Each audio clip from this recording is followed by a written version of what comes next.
It's so patient. You're looking for things on YouTube. I had to leave a lot of stuff that those people would be very interested in, and but some of the guys being interviewed were quite flat, deadpan. So I got that done. So what did I read the other week? That it's not that people like to write books; they like finishing. So it's not that like boxing. I've got to go to boxing this afternoon. It's not that I like boxing, but I like knowing that I survived boxing. It's not that, like surfing, you can look at the surf some days and go, wow, it looks so hard, like so tough, and looks cold. It's not that you like getting in there, but the second you're in there, you're in love with it. Same with video editing, oh man, I got hours and hours and hours. I got to play this thing back 100 times before it'll be. I've got to hear these people talk. But when it's finished, and you see it up on YouTube, and you see the clicks getting clicked on, that's a real reward. So I'm thankful I've got this reward thing happening. I've noticed there's some pretty dodgy video editors, not in this group, but so I kind of feel like I have a bit of a knack for it, even though the the problem solver one wasn't the best one, I'll be honest, because I had so many computer problems that I was just kind of, in the end, I just had to get it out. You can't spend 60 hours on something, I had to just get it done, and I would have done it better if I was fresh again. Got more gig on my laptop, all that sort of stuff that had to be done, so big nightmare. But anyway, I'm going to film some more stuff for Quickie Pro this Sunday, something right up my alley. And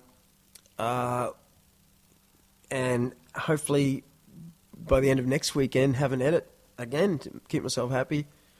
Work's going good. The band is having a couple of weeks off because a bass player's gone to New Zealand. And we've got bugger all gigs. Instead of podcasting, I really should be ringing pubs. But I feel like I'm like a beggar when you ring around and you're in a band and you ring a pub and you're looking for a gig and they don't know who you are. I always picture, because I've worked in pubs before, the phone rings. You're always busy in a pub. No matter what. You got an alcoholic dude talking to you, or you're just hiding out the back pretending to fill in some paperwork, or you're actually pulling beers. There's always something to be done. The restaurant, it's lunchtime, or the kitchen's about to start, blah, blah, blah, blah, blah. Next minute, the phone rings. Yeah, g'day, it's Drew from the Titanic. I'd just like to speak to the entertainment person. Oh, yeah, well, he's not in. Okay, hello, he's not in at the moment. Can you call back at 2? Or he is in, but he's doing the just finishing up the lunch menu or something. Anyway, you talk to the guy. Yeah, mate, yeah, just send on an email with what your stuff is and what you sound like, and we'll get back to you. And it's just not cool. And it's just not. You just feel like a dodgy, Please, please, please give us a gig. So even when you call them, you have to put on your sales voice or your happy, I'm a nice guy sort of atmosphere, just to get their attention. So they won't just go, yes, hey mate.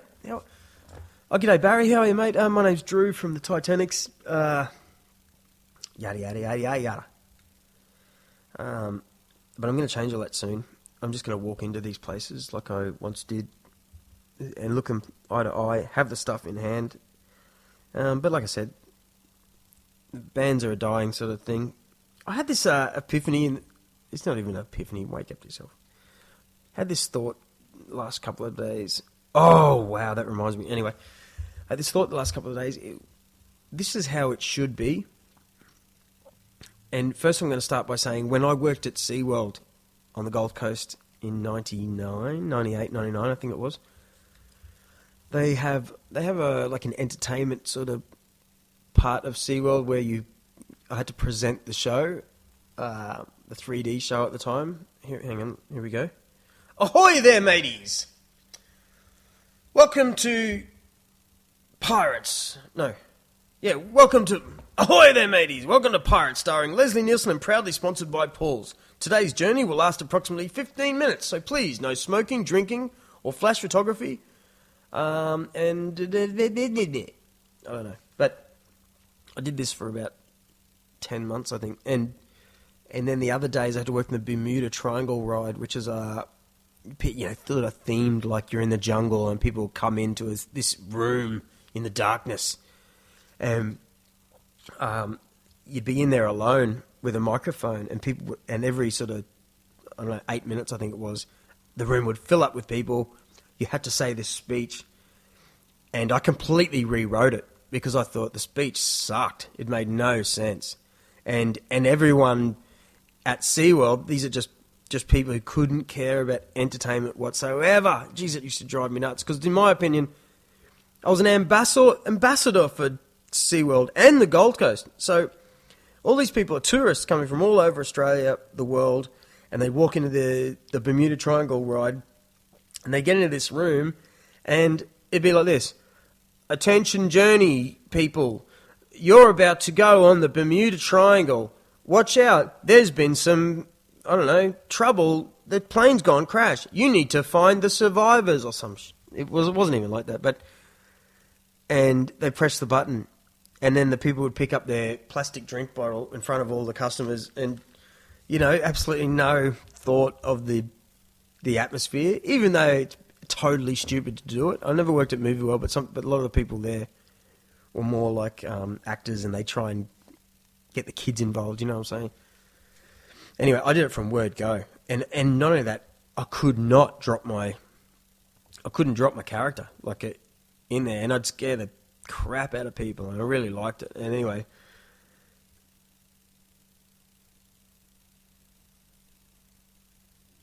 oh yeah, my thought was, okay, so and it really bugged me that the management of SeaWorld, the people that ran that thing, they didn't really care at all how entertaining you were.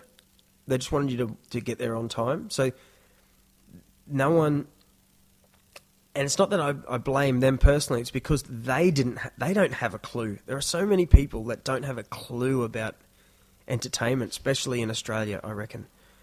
Like a good percentage of people have no,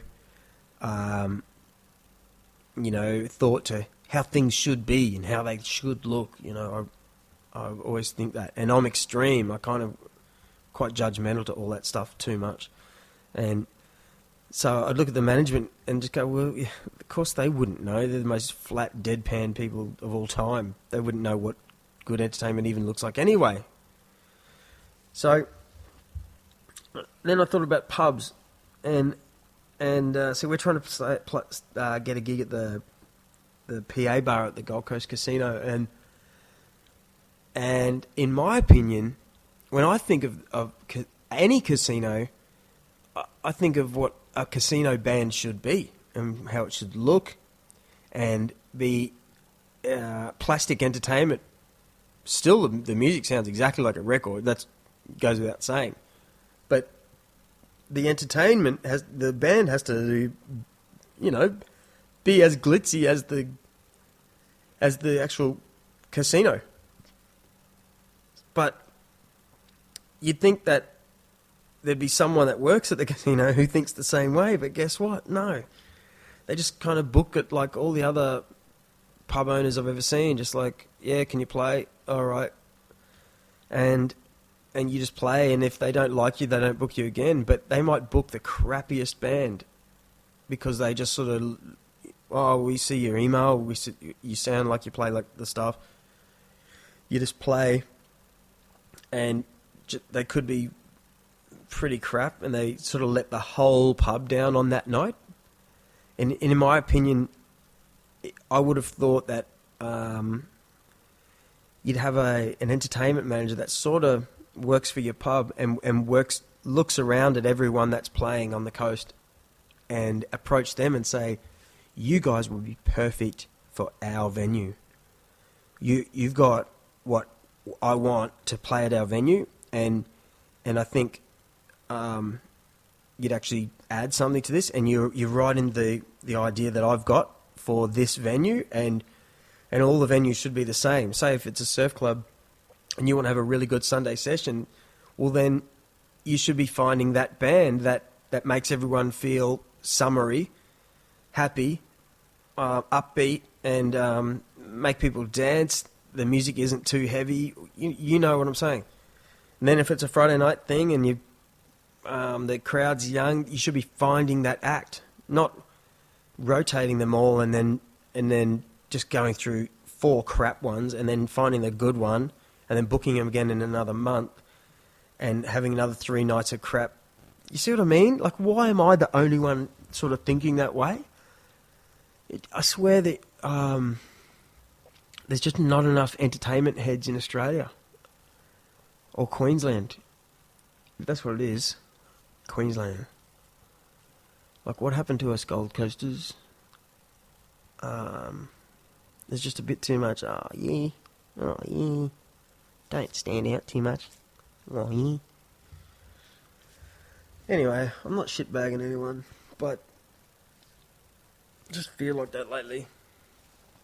Yeah, so going back to it, and that's one of the, working at SeaWorld was fun, though. There was I think 3 days a week I had to do that sort of stuff, and then 2 days a week was miserable, working on kids rides, and just, the good and the bad thing about SeaWorld is that it was the same day every day. Every single thing was exactly the same every day. Like, it opened up at 10 o'clock.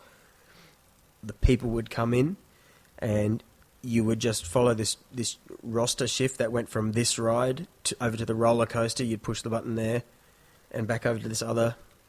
Hey, I'll tell you a funny story about the roller coaster. My mate, Luke, the corkscrew roller coaster at SeaWorld had a few, it's an old ride. I think it was 22 years. They've just stopped it. And my mate, Luke, at the time wasn't the most switched on dude anyway. At the time, I'll tell you right now. But he's a funny guy, and they would put things like roller coasters in the hands of like, to get a job at SeaWorld, you could pretty much be anyone. You know, it's not like they were looking for trustworthy or the smartest people in the world. They just wanted sort of happy people. And so you get to all sorts of people, but we worked from 10 till 5 every day. Plenty of nights we'd go out all together. And because you'd start at 10, that means you could drink right until 4 o'clock in the morning, few hours sleep, go straight to work, and next minute you're loading people onto roller coasters with their lives in your hand. And it's like that everywhere, I know. But this is what happened. Okay, picture a roller coaster, and the harness is just this one big black, like, U-shaped loop that flips down, swings down over the top of your shoulders and your head goes between the big loop, and it locks into place. Click, and you hang on to the big black loop. It goes down towards the bottom of your stomach, this big, and it, you know. Well, a few times, if that lock, what do you call it? If that harness went down first, it fell quite deep into the seat. So a lot of people would actually sit into the roller coaster, all hyped up that they were going for a ride on a roller coaster, and sit actually in the roller coaster, and they're swinging around looking for the harness. Well, they're actually already sitting on it. So you have to go, oh, no, and then get the person out, flip the harness back up, get the person back in, put the harness back in. So there were a couple of stories going around that you have to really double check that harness, because some people get in, and if you can press go on the roller coaster, and next minute someone's going around the roller coaster on top of the harness, like hanging on for their life. And I knew 2 stories about it happening and going, you know, the first part of a roller coaster, it goes down, then click, click, click, click, click, click, click, click, click, click, click, up the big hill. Well, both times that it happened before, people had screamed and yelled out, stop, stop, stop, stop. You know, there was always some sort of kid who was quite small or something who was out of the harness because they didn't get locked in right, and the operators didn't see it. And they stopped the ride to get everyone off, yada, yada. Anyway, that was like a big wives' tale at SeaWorld. Did it actually happen? Who knows? Well, my mate Luke, it happened to him, but this is what happened. They were always cutting back, you know, budget cutbacks and whatnot. And like I said, SeaWorld.